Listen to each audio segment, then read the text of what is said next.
1517년 10월 31일, 그러니까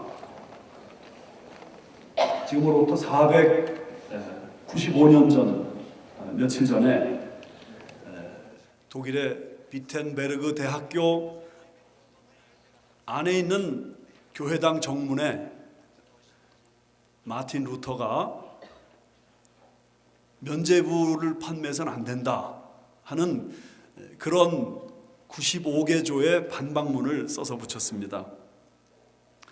그렇게 해서 종교개혁이 일어났는데, 이 종교개혁을 일으킨 마틴 루터는 그 아버지가 대단히 엄한 분이었다고 합니다.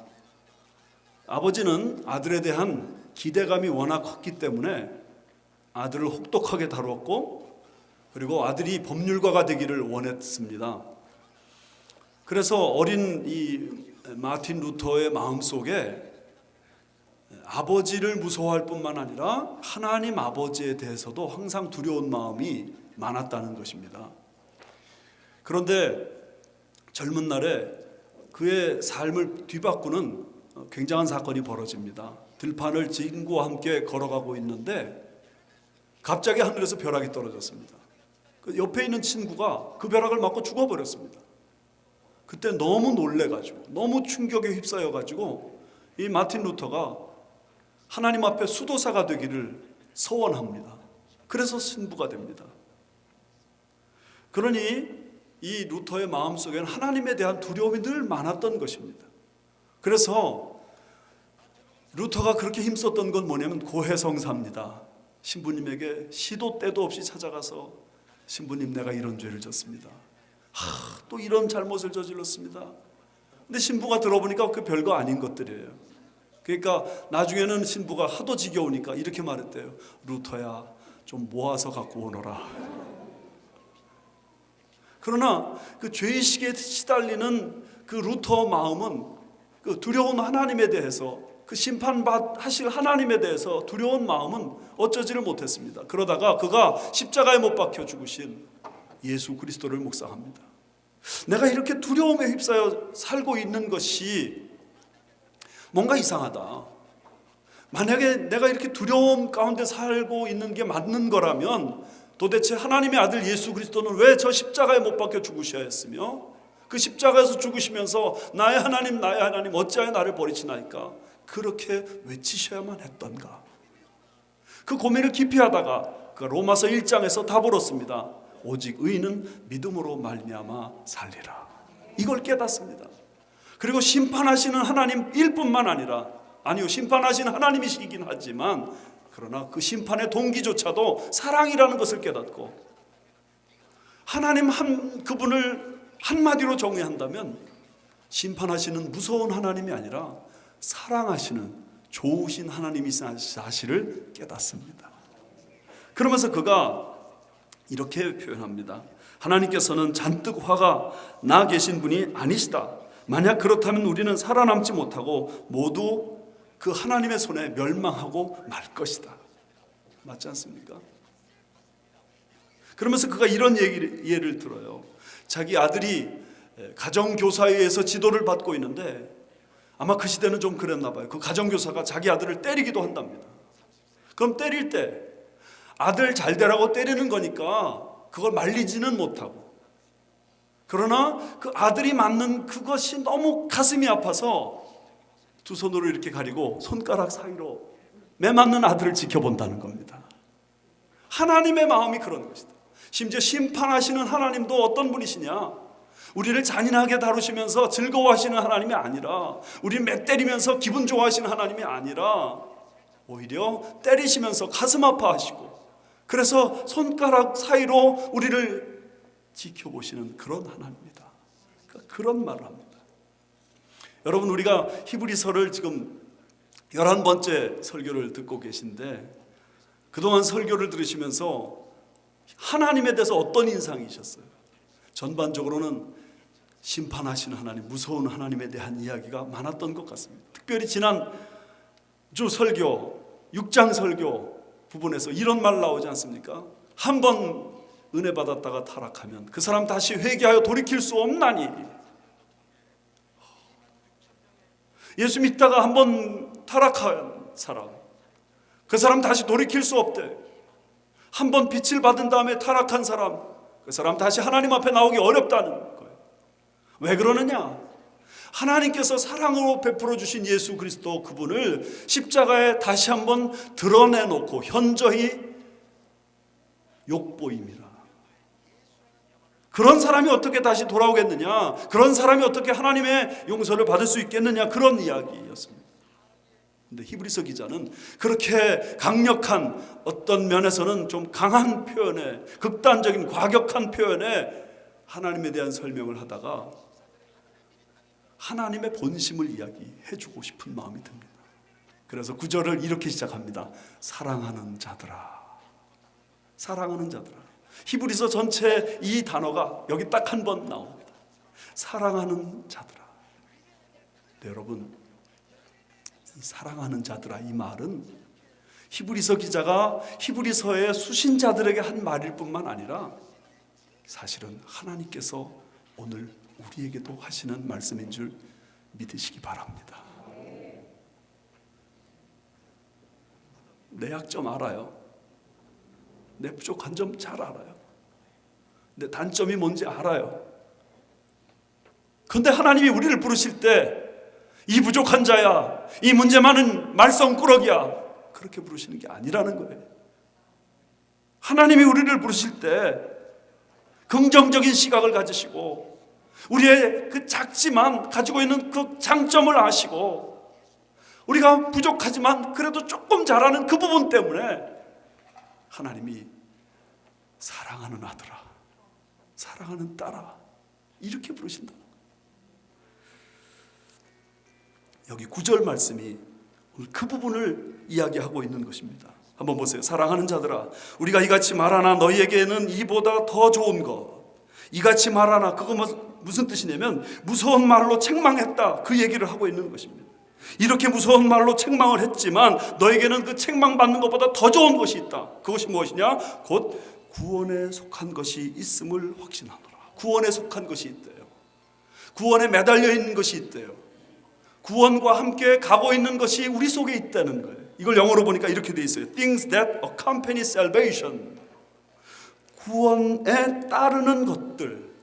다시 말해서 구원받은 자라고 하는 증거들이 우리 삶 속에 조금이나마 보인다는 거예요.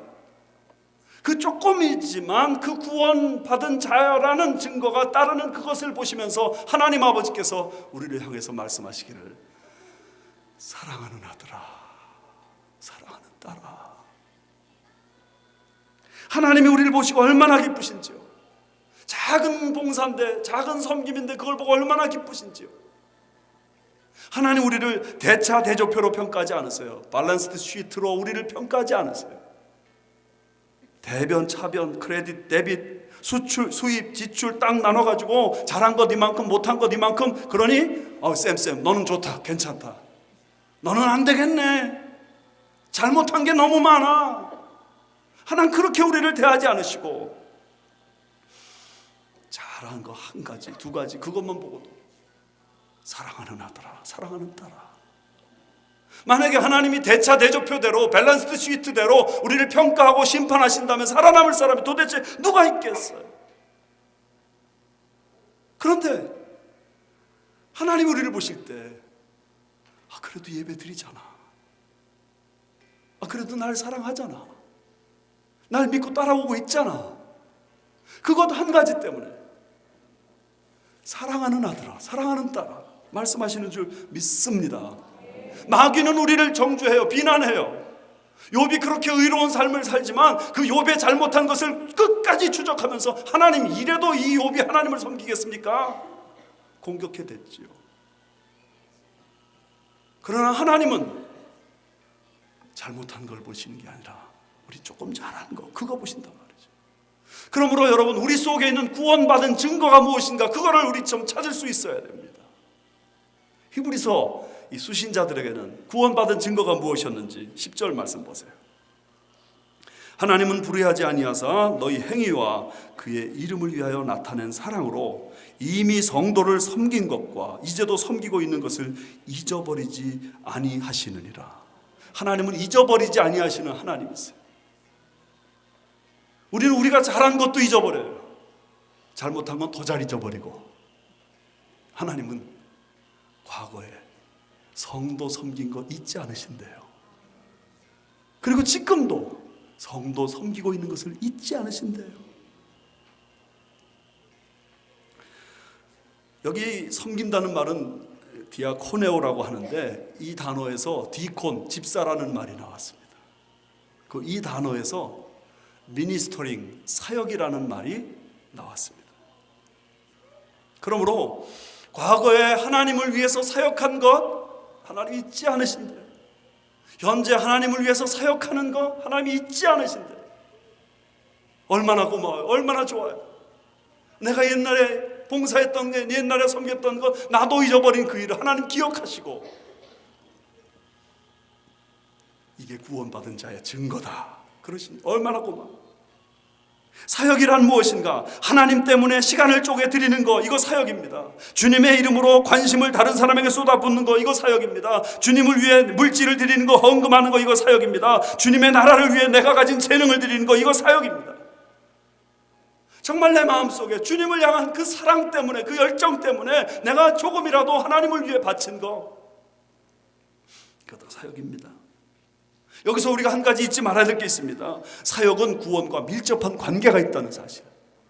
얼마나 밀접한 관계인지, things that accompany salvation이란 말, 구원받은 자에게 따르는 것들. 다시 말해서 구원받았느냐? 반드시 사역을 한다는 거예요. 구원은 다 받는데 사역은 특별한 사람만 하는 거예요? 아니에요. 구원받은 모든 사람은 사역을 하는 사람이고, 사역을 하는 사람이 되어야 된다. 지금 그 말씀하고 있는 거예요. 구원과 사역은 뗄래야 뗄 수가 없는 것입니다. 그런 의미에서 여러분, 구원받은 성도 여러분, 여러분은 사역자이십니다. 사역자예요. 그렇다면 여러분, 이제 이런 질문 한번 들어보세요. 내가 구원받은 자로서 사역을 해야 되는데, 이 사역을 계속하도록 나를 도와주는 것이 무엇인가? 지치지 않고 사역을 계속하게 하는 동력이 무엇인가? 모티베이션이 무엇인가? 오늘 히브리서 기자에 의하면 그것이 바로 소망이라는 겁니다. 여기 11절 끝에 소망의 풍성함에 이르러야 된다는 것입니다. 소망이 막 넘쳐가지고, 소망이 어번던 풍성해가지고, 그 풍성한 소망 때문에 사역이 힘들고 어려워도, 오늘 내가 주님을 섬기는 것, 성도를 섬기는 것이 정말 어려워도 넉넉히 이겨낼 수 있는 사람이 되어야 된답니다. 그런데 오늘 19절 말씀 보면 이 소망은 무엇이냐? 영혼의 닷과 같다, 그렇게 표현합니다. NIV 성경에는 an anchor for the soul 그랬습니다. 영혼을 위한 닷이다, 그렇게 했습니다. 소망이 영혼의 닷과 같다는 게 도대체 무슨 말입니까? 고대 근동에서는요, 인생길을 항해길로 비유했습니다. 인생 사다리를 살아간다는 것은 마치 거대한 바다에서 풍랑을 헤쳐나가는 것과 같습니다. 언제 풍랑이 몰려와서 배가 뒤집혀질지 알지 못하는 상황입니다. 살지 죽을지, 언제 광풍이 몰려올지 예측할 수 없는 것이 우리 인생길 아닙니까? 그 항해길에 우리가 위기를 만났을 때 그 배를 지켜주는 것이 바로 닻입니다. 앵커. 닻이 있으면요, 그 닻으로 정말 깊은데 내리면 그 배가 풍랑이 불어올 때 흔들릴 수 있어요. 그러나 표류하지 않아요. 떠내려가지 않아요. 이리 갔다 저리 갔다, 이랬다 저랬다. 왜 이렇게 흔들리나요? 닻이 없기 때문에 그런 거예요. 그러나 영혼의 다 소망이 우리 속에 있으면 배가 흔들리긴 하지만, 흔들려서 그것 때문에 어려움도 겪긴 하지만, 그러나 그 배가 떠내려가지 않는 거예요. 이 닻의 중요성을 피타고라스도 발견했어요. 그는 이렇게 말했어요. 부는 연약한 닻이다. 명예는 더 연약한 닻이다. 우리가 자꾸 이 부라는 것을, 물질이라는 것을 내 인생을 안전하게 지켜주는 닻이라고 생각하고 열심히 쫓아가는데 그건 연약한 닻이래요. 명예, 그건 더 연약한 닻이래요. 그러면서 그가 이렇게 말해요. 가장 튼튼한 닻은 무엇인가? 지혜와 용기다. 그러나 여러분, 인간의 지혜라는 거, 인간의 용기라는 거, 이거 아무것도 아니에요. 한번 가만히 자신을 돌아보세요. 내가 똑똑해서, 내가 잘나서, 내가 지혜로워서 내 인생을 내 마음대로 이끌고 왔어요. 그런데 내 인생 내 마음대로 되든가요? 내 지혜로 왔는데, 나 용기 100배해서 나 한번 하면 나는 하는 사람이야, 도전해보겠어 하고 달려왔어요. 그런데 뒤돌아보니까 이리 갔다 저리 갔다, 이랬다 저랬다. 안타까운 건 뭐냐면 이리 갔다 저리 갔다 하는 거 사실은 내가 살 길 찾았던 거예요. 계속 이러면 살까 저러면 살까, 이러면 성공할까 저러면 높아질까, 저렇게 하면 또 잘 될까 하고 노력을 했는데 그 지혜와 용기의 끝이 무엇이냐? 헤어나올 수 없는 수렁에 빠진 어려움이에요. 거기서 막 노력하고 막 어떻게 몸부림치고 하니까 더 깊이 빠져버리는 거예요. 해결이 안 되는 거예요. 망하는 거예요.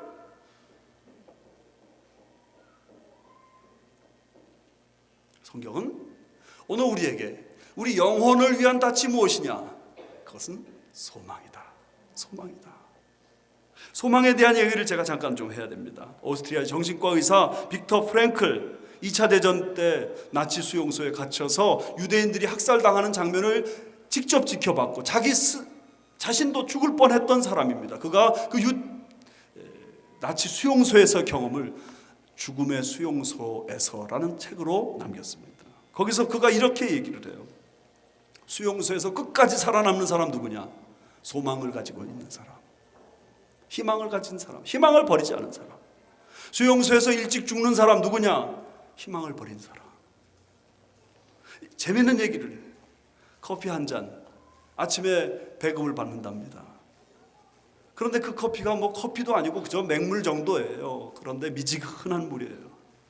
그런데 그 커피를 한 잔을 딱 받아들고 둘로 반응이 나눠집니다. 한쪽 사람은 그 한 잔에서 반 잔은 마시고 나머지 반 잔으로 이빨 닦고 얼굴 닦고, 그러면 점점 사람처럼 보이잖아요. 그 사람은 살아남는데요. 그런데 그 한 잔을 홀짝 마셔버리는 사람, 하루 종일 이빨 못 닦는 거예요. 하루 종일 얼굴 못 닦는 거예요. 더러운 변이 온몸에 자꾸 묻어나는데도 닦을 수가 없죠. 닦을 물이 없으니까 점점 짐승이 돼가는 거예요. 그러다가 희망 잃어버리고 죽어버린대요. 그런데 이 사람이 관찰할 때 아주 그 중에서도 특별히 아주 희망을 힘차게 가지는 사람이 나오더래요. 그 사람 누구냐? 동료들에게 희망을 갖도록 자꾸 찾아가서 격려하는 사람. 힘내, 용기를 내, 살 수 있을 거야, 어떻게 해봐, 좀 견뎌, 이렇게 말하는 사람은 동료가 살기 전에 자기가 먼저 살아. 정신분석학자 에리 프롬이 인간을 호모 에스페란스 그렇게 정의했는데, 이 호모 에스페란스라는 말은 인간은 희망을 가지고 사는 존재라는 뜻입니다. 사람만이 꿈을 갖고 살아나가는 존재예요. 어떤 다른 피조물도 꿈을 갖지 못하는데 사람만이 꿈을 갖고 있어요. 그래서 주변의 사람들이 날마다 죽어나갈지라도 오늘의 삶의 의미를 찾고 절망하는 이들에게 소망을 전해주면서 용기를 갖게 하는 그 사람들은 오히려 살아남는다는 거예요. 아우슈비츠 수용소에 같이 수감됐던 엘리 위젤, 노벨 평화상까지 받았죠. 그분이 이런 말 했어요. 아우슈비츠 수용소에서 유대인들이 많이 죽어가고 있었습니다. 굶어 죽고 지쳐서 죽고 병들어 죽고 매맞아 죽고 가스실에서 죽었습니다. 근데 그들은 무엇보다 희망이 없기 때문에 죽었습니다. 한국이 이렇게 잘 살게 된 나라가 됐는데 자살 천국이 됐습니다. 왜 자살하죠? 희망이 없어서. 희망이 있고 소망이 있으면 사는 겁니다. 내일은 좀 더 나아지겠지 뿐만 아닙니다. 여기서 좀 고생해도 천국 가면 하나님이 모든 것 갚아주셔. 희망 가진 사람은 살아갈 용기가 오늘 주어지는 줄 믿습니다. 자, 그렇다면 한 가지 더 생각할 게 있습니다. 우리의 이 소망의 근거가 무엇인가? 적극적 사고방식으로 자, 우리 다 같이 이제 내일은 무조건 잘 될 거라고 믿읍시다. 그렇게 하니까 소망이 있는 겁니까? 아니면 천성적인 낙천주의, 그래서 아유 세상 뭐 다 그런 거야, 괜찮아 좋아질 거야, 그래서 내일 좋아지는 겁니까? 오늘 히브리서 기자는 우리가 희망, 소망을 가질 확실한 근거를 이야기합니다. 그것이 무엇인가? 하나님의 약속입니다. 하나님의 약속. 그런데 하나님께서 약속을 우리에게 주실 뿐만 아니라 그 약속을 확실히 지킨다는 보장으로 맹세까지 하셨다 하면서 예를 들어 이야기합니다. 아브라함이 창세기 22장에 자기 아들 이삭을 제물로 바치잖아요. 그랬더니 그때 하나님이 아브라함에게 맹세하시는 거예요. 맹세란 무엇입니까? 맹세는 자기보다 큰 사람을 빌려서 이렇게 하겠다, 이게 맹세입니다. 그런데 하나님은 하나님보다 큰 존재가 없잖아요. 그러니까 하나님이 자기 이름을 빌려서 약속하신 거, 이게 맹세입니다. 그 맹세의 내용이 뭔지 여기 14절 보세요. 이르시되 내가 반드시 너에게 복주고 복주며 너를 번성하게 하고 번성하게 하리라. 같이 읽어볼까요? 다시 한번 시작. 이르시되 내가 반드시 너에게 복주고 복주며 너를 번성하게 하고 번성하게 하리라. 이 약속의 말씀을 아브라함이 받습니다. 근데 이 아브라함이 받은 이 축복의 말씀, 약속의 말씀은요, 아브라함의 뒤를 따라가는 모든 믿음의 사람들에게 하나님이 성취시켜 주겠다는 약속의 말씀입니다. 그런 의미에서 내가 너를 복주고 복준다, 번성하게 하고 반드시 번성하게 한다, 이 말씀은 아브라함에게만 적용되는 말씀이 아니라 수천 년이 지난 오늘 여기 앉아있는 우리들에게도 하나님이 주시는 약속입니다. 하나님이 한 개인 개인에게 말씀하시는 거예요. 내가 반드시 복주고 복줄게. 내가 반드시 번성하게 하고 번성하게 할게. 이 희망, 이것은 약속에 근거한 희망입니다. 약속에 근거한 소망입니다. 제가 한 1, 2년 전에 이 예화를 했더니 오늘 저희 아내가 여보 전에 했던 거야 그러시더라고요. 제가 나도 알아 그랬습니다.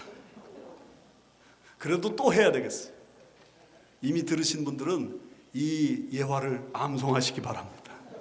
암송하세요. 너무 중요한 예화예요. 철로역정 얘기인데 크리스찬하고 소망, 희망이 천성길을 가고 있습니다. 가다가 보니까 지름길이 보이는 거예요. 아, 일로 가면 훨씬 빨리 가겠다. 그래서 옆으로 새서 지름길로 들어갔는데 이게 천국 가는 지름길이 아니라 의심의 성으로 들어가는 길이었어요. 다우팅 캐슬. 그 의심의 성에 누가 사냐? 절망이라는 디스페어라고 하는 자이언트 거인이 살고 있었어요. 절망이라는 거인이 길목에서 딱 붙잡고서는 이 크리스찬과 소망을 감옥에 가둬버렸어요. 자기 부인에게 묻습니다. 그런데 그 부인의 이름이 뭐냐면 자포자기. 자포자기 부인에게 묻습니다. 이 두 인간을 어떻게 처치할까? 그랬더니 그 자포자기라는 부인이 더 악랄한 부인입니다. 그 두 놈을 죽도록 두드려 패십시오. 그래가지고 거인이 저녁에 찾아와가지고 이 크리스찬과 희망을 막 죽도록 두드려 팬 겁니다. 그냥 완전히 죽을 정도가 됐습니다. 크리스찬과 희망이 이제 정말 희망이 없어져 버렸습니다.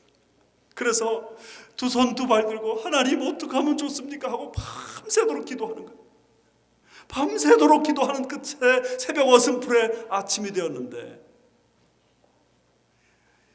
번쩍하고는 크리스찬의 머릿속에 지나가는 생각이 떠올라. 아차, 그거였지, 그거. 뭐냐면 자기 가슴 속에 이 의심의 성에 있는 어떤 자물쇠도 다 열 수 있는 열쇠가 있는 거예요. 그걸 몰랐던 거예요. 이런 멍청한 놈, 그 열쇠 꺼내가지고 자물통에 집어넣으면 되지 해서 생각나가지고 그걸 꺼내가지고 집어넣었어요. 집어넣었더니 넣자마자 문마다 다 열리는 거예요. 그래서 탈출했어요. 그래서 천성길을 가게 됐어요. 그런데 그 열쇠의 이름이 뭔가? 약속. 할렐루야. 약속의 말씀. 두려워하지 말라.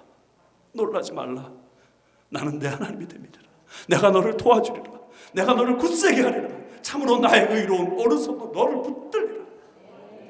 아무것도 염려하지 말고 모든 일에 기도와 간구로 너희 구할 것을 감사함으로 하나님께 아뢰라. 그리하면 모든 지각에 뛰어난 하나님의 평강이 너희 마음과 생각을 지키시리라. 두려워 말고 믿기만 하라. 아무것도 염려하지 말라. 무엇을 먹을까, 무엇을 마실까, 무엇을 입을까 염려하지 말라. 먼저 그의 나라와 그의 의를 구하라. 그리하면 이 모든 것을 너에게 더해 주시리라. 약속의 말씀. 그 약속의 말씀이 우리 가슴에 있는 것을 잊지 마셔야 됩니다. 그 약속의 말씀을 붙잡을 때 우리는 소망의 풍성함에 이르는 사람이 될 줄 믿습니다. 희망이라는 주제, 소망이라는 주제로 쓴 시가 하나 있더라고요. 김승희라는 시인이 썼는데 제목이 희한합니다. 그래도라는 섬이 있다. 그래도라는 섬이 있대요. 어떤 섬이 그래도인지 잘 들어보세요. 가장 낮은 곳에, 젖은 낙엽보다 더 낮은 곳에 그래도라는 섬이 있다.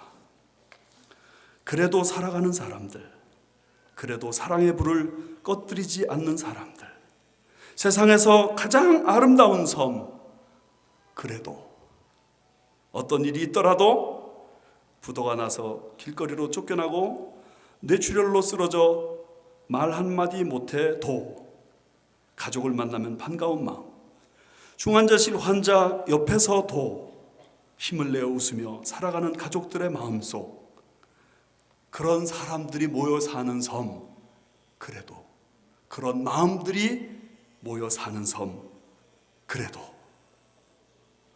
저와 여러분 예수님 때문에